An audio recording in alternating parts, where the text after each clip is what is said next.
Usai dari seorang Leoni yang harus membayar pajak warisan rumah orang tuanya, akan menutup kita dari Insert Pagi hari ini. Ya, dan nanti kita akan ketemu lagi di Insert Siang pukul 10.30 waktu Indonesia bagian Barat, tentunya hanya di Trans TV. Milik kita bersama. Happy Monday! Mantan penyanyi cilik, Leoni, menjalani hari-hari yang tak seindah sorotan panggung. Bukan sensasi, bukan kisah cinta, melainkan curahan hati perihal urusan pajak warisan rumah orang tua. Tak mudah seperti yang dibayangkan. Selain sempat tak terima harus bayar pajak warisan, Leoni pun harus dibuat sibuk dengan berbagai dokumen. Tetap harus bayar, kan aku ngedumel doang. Karena memang sudah kewajiban, jadi ya. Tapi sekarang itu masih proses ngurus akta waris dulu gitu.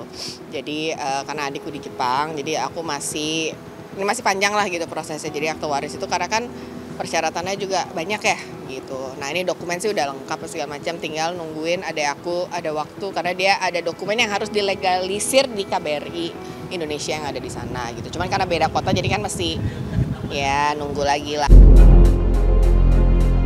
Lelahnya bukan hanya di dompet, tapi juga di jiwa ketika rumah yang seharusnya menyimpan kenangan perjuangan orang tua serta kebanggaan sebagai anak malah mengalirkan tekanan. Tapi benarkah sejatinya Leoni tidak bayar pajak warisan, namun terlampau rumit urusan administrasinya? Ada aturannya pajak maksudnya warisan tidak kena pajak. Tidak kena pajak penghasilan.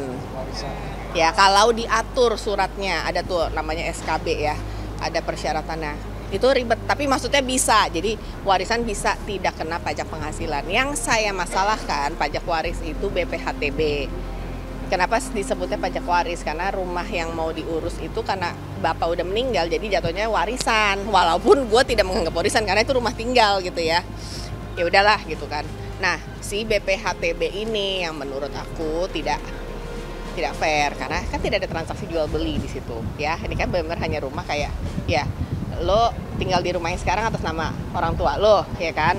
Pas orang tua lu nggak ada ya lu balik nama karena untuk pengurusan surat-surat lah atau apa, terus lu dikenain 5% dari nilai rumah itu.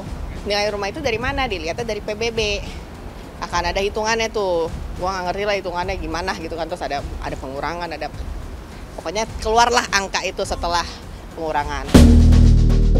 Curhatan Leoni tiba-tiba menjadi cermin untuk ribuan orang lain.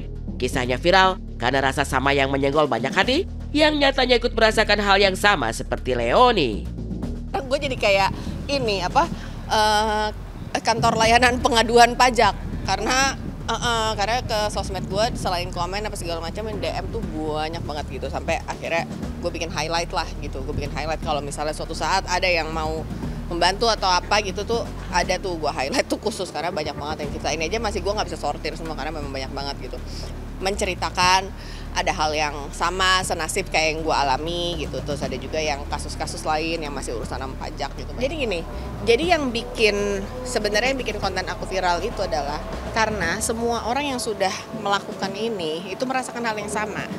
Kenapa gue harus bayar lagi atas rumah yang sudah dibeli bokap gue kena pajak, dibayar PBB-nya setiap tahun itu sudah pajak, dan PBB itu kan sudah bertingkat terus setiap tahunnya sesuai value-nya, ya kan? Berarti kan sebenarnya kewajiban pajaknya itu sudah terpenuhi semua. Dan ini kan hanya administratif ganti nama.